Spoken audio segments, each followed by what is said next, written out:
The particular auction has been extremely successful, and the reason why perhaps it is successful is that we took several actions before the auction to clear all the doubts of the operators, both in the 1800 and the 900 megahertz band. And we allowed a level playing field for everybody. The government is happy, and we will see a smile on the face of the finance minister. I want to see also a smile on the face of consumers, and that will only be seen if the service provided by the operators is efficient and at reasonable prices. There's one more view that's going to come in, and that's of course from former Telecom Secretary R. Chandrasekhar. Remember, he's the man who actually saw two very, very tepid rounds of spectrum auction.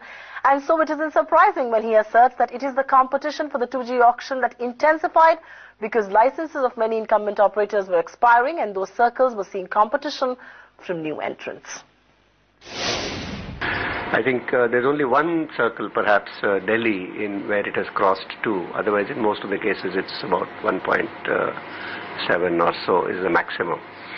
So, viewed from that perspective, I think it's a reasonable balance between a reasonable price for the operators, reasonable revenue for the government, and I wouldn't expect this to have a very significant impact on the subscribers either. You know, in this spectrum auction, we saw a big scramble for 1800 megahertz. How do you really explain this shift by telecos? I'm not so sure that there was such a big scramble for the 1800. Of course, for the 900, there was significant competition. And again, I think this has to be seen in the context of different factors.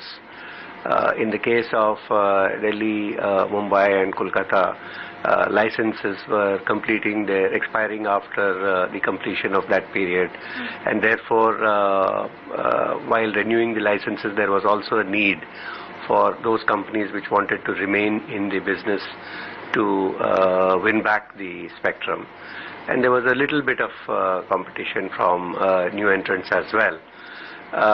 So as far as the bidding in 900 megahertz was concerned, it has to be seen in the context of incumbent operators whose licenses were expiring, who had already invested on infrastructure and who needed that spectrum to continue with their operations.